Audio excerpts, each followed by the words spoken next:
আপনারা অনেক সময় বলেন যে হুজুররা কেবল আসমানের উপরের কথা, কবরের কথা, আখিরাতের কথা আর মাটির তলের কথা নিয়ে ব্যস্ত হয়ে আছে। আরে ভাইয়া, এটুকু ব্যস্ততাই তো অনেকের মধ্যে নাই, বাকি ব্যস্ততা তো আছেই। একটা অটো ঠিক করে দেওয়ার জন্য তো মিস্ত্রির অভাব নাই, একটা সিএনজি ঠিক করে দেওয়ার মতো মিস্ত্রির তো আব্বা অভাব নাই। একটা কৃষক যে তরকারি করে, আমার বাসার পাশে ফুলকপি পাতাকপি যে লাগায়, আমি তাকে দেখছি বহুদিন। তার কাছে প্রায় দিন আপনার প্রাইভেট কার দিয়া অফিসাররা, এই যে কৃষি বিভিন্ন অফিসার, বিভিন্ন কোম্পানির লোক একদম স্যুট বুট টাই পরা তার ক্ষেতের কাছে গিয়া তারে বুঝায়, এ সারের দূর, ওইটা দূর, ওইটা দূর। ফুলকপি পাতাকপি বুঝানোর মতো লোকের তো অভাব নাই। আপনি কি বুঝতে চান দুনিয়া? তো দুনিয়া বুঝানোর মতো লোকের তো অভাব নাই বাবা। কিন্তু আখেরাত বুঝানোর মতো, জীবনটা বদলে দেওয়ার মতো, আখেরাতের দিকে জীবন ফিরায় দেওয়ার মতো এটুকু মানুষের তো বড় অভাব। যে কয়জন আছে, এই কয়জনকেও যদি আপনারা বিদ্রুপ করে এই রাস্তার থেকে সরায় দেন, তো আখেরাত চিনাবে কি? আল্লাহ চিনাবে কে? তাই আখেরাত চিনাবে কে বাপ? এটা বুঝা দরকার আমার ভাই। একথা স্পষ্ট বুঝবেন প্রতিটা বিবেকবান নওজোয়ান ভাই, তোমরাও বাবারাও একথা বুঝবেন। এই কোরআন সুন্নাহর ইলম আর দুনিয়ার সমস্ত জেনারেল ইলম, এই জেনারেল শিক্ষার যত পড়া আর এই কোরআন সুন্নাহর পড়ার একটা মৌলিক পার্থক্য হলো, জেনারেল শিক্ষার সমস্ত পড়ার মূল টার্গেট এই দুনিয়ার আয়োজন, দুনিয়ার জীবন উপভোগ করার জন্য যত অত্যাধুনিক, যত প্রযুক্তি, যত সহজকরণ, যত আধুনিকায়ন হইতে পারে, এটা হলো জেনারেল শিক্ষার মূল মাকসাদ। আর খোদার কসম, কোরআন সুন্নাহর শিক্ষার মূল মাকসাদ আখিরাতের আয়োজন। এখানেই তফাৎ, এখানেই তফাৎ। আপনি আমগরে দুর্বল ভাইবেন না। আমার বিষয়ের উপরে আমি পড়ি, আমি আপনার বিষয় কেমনি বুঝতাম? আপনি যে আমার বিষয় বোঝেন না, কথা বোঝেন নাই। এখানে মৌলিক পার্থক্য। ভোগের এই দুনিয়া যত আধুনিক, যত মজাদার ভাবে জীবন উপভোগ করা যায়, এটা হলো বস্তুবাদী দুনিয়ার, এই আধুনিক দুনিয়ার স্লোগান। গোটা ইউরোপের সমস্ত পড়ালেখা, গোটা ইউরোপের সমস্ত মেশিনারি, সমস্ত গবেষণার সবকিছুই হলো এই প্রথম আসমানের নিচে মাটির উপরের এটুকু আয়োজন। আর কোরআন সুন্নাহর মূল আয়োজন আখিরাতের আয়োজন। এখানেই মৌলিকত্ব, পার্থক্য। এজন্য এক হবে না কোনোদিনও, কোনোদিনও না। ইসরাফিলের ফু পর্যন্ত কোনোদিনও না। আপনি পদার্থ জীববিজ্ঞানের শতভাগ কোরআনের মতো বানাইতে পারতেন না, আর কোরআন সুন্নাহর ইলমকে আপনি পদার্থ জীববিজ্ঞান বানাইতে পারতেন না। এখানে মৌলিকত্ব ভিন্ন, এখানে চিন্তাধারাটাই ভিন্ন।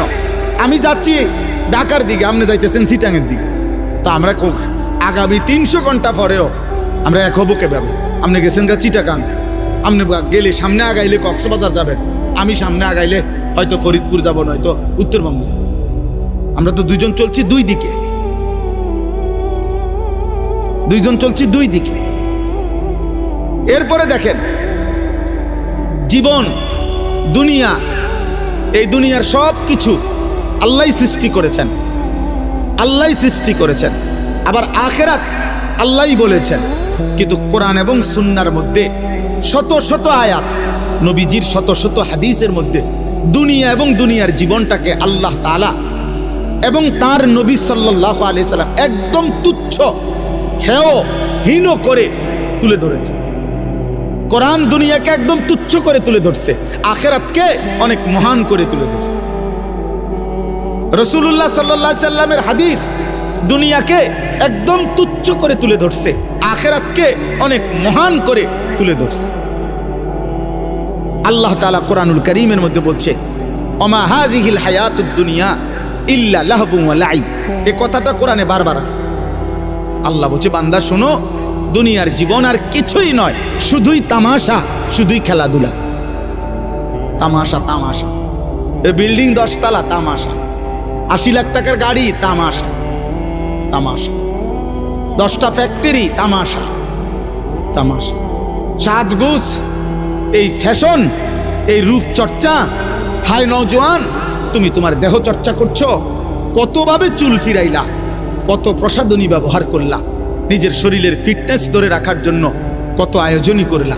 আল্লাহর কসম নওজোয়ান, সেদিন খুব সামনে, যেদিন তোমার দেহের প্রতিটা অঙ্গ তোমার বিরুদ্ধে সাক্ষ্য দেবে। শাহিদা আলাইহিম সামউহুম ওয়া আবসারুহুম ওয়া জুলুদুহুম। বলেন কান, চোখ, ও জুলুদ মানে সমস্ত চামড়া, সারা দেহের চামড়া। আল্লাহ তাআলা বলছে, বান্দা তোমাদের কর্মকাণ্ড সম্পর্কে আমি আল্লাহর সামনে সাক্ষ্য দেব, সাক্ষ্য দেবে। আল্লাহ তাআলা বলছে, ইন্নামা বাগিয়ুকুম আলা আনফুসিকুম।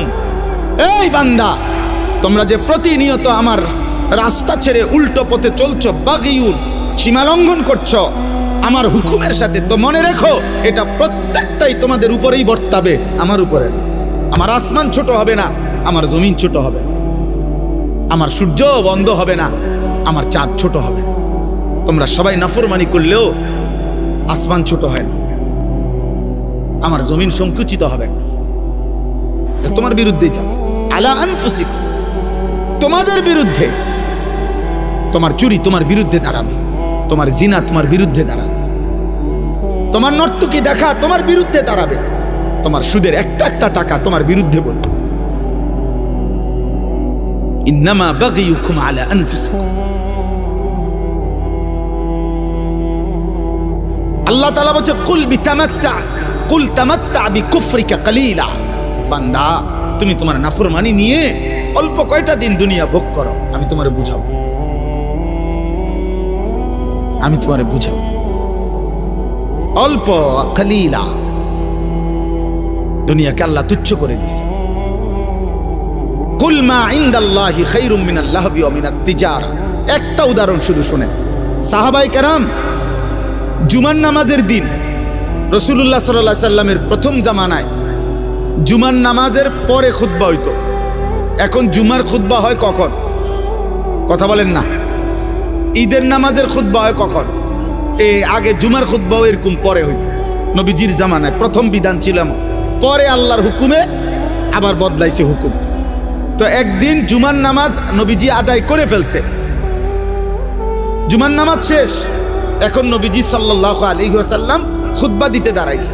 ঠিক এই টাইমে মদিনার বাজারে পাইকার ব্যবসায়ীদের যে পাইকারি মাল দেয়, এই পাইকার আসছে। তখনকার যুগে এই পাইকার আসলে মানে বাঁশি দিয়া ফুঁ দিত। তো এই নির্দিষ্ট এই ফুঁ এটা শুনলে, আমরাও ছোটবেলায় বাঁশি শুনলে বা এমনি টুংটুং শুনলে বুঝলাম আইসক্রিম আইসে, বুঝছেন না? এটা আমরা বুঝতাম দৌড় দিয়া। পরে কত আমার পুরা মনে আছে, আমার বাসায় আমার আব্বার বা মার এই সিরাপের বোতল, এটা ভালো বোতল, ওষুধ অনেক খাইছে না, এটা কোনাত দিয়া ফালাই দিয়া সিরাপ আইসক্রিম খাই লাইছি বোতল দিয়া। বোঝেন নাই কথাটা?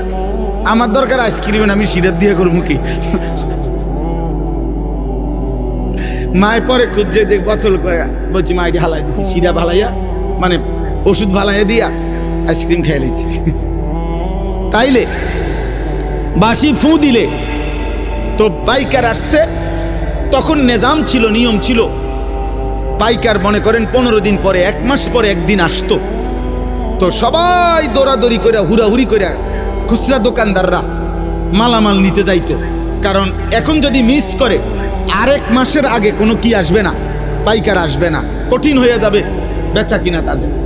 তো ঘটনাচক্রে এই সাহাবাদের মধ্যে যারা এই মদিনার বাজারের ব্যবসায়ী, ওনারা ওই বাঁশির ফুঁ শুই না, ওনারা ভাবছে নামাজ তো শেষ, শুধু খুতবাটা বাকি। আমাদের অনেক ভদ্রলোক দেখেন না, অনেক ছেলে, অনেক বাবা জুমার নামাজের সালাম ফিরাইলেই বাইর হয়ে যায়। পরের 4 রাকাত নামাজ যে সুন্নাত, এই পরের 4 রাকাত সুন্নাত নামাজ উনি বুঝছে যে হুজুর যেহেতু বেকুব এবং সামনের কাতারের লোকগুলা যেহেতু বোকা আহাম্মকগুলা, এই জন্য এরা 4 রাকাত পড়ে, সালাক মিয়া বাইরে চলে যায়। আচ্ছা, আমনে সালাকি নিয়ে আমনে যান, আল্লাহ ভরসা, গিয়া বাতে তো খান, আমরা বাতে খাই, জুমার পরে কোনো আমরা চিরা খাই না, এটা মনে, আমরা কোনো বন খাই না, আমরা বাতে খাই। আল্লাহর রহমতে আশা করি আমনেতে ভালোই খাই।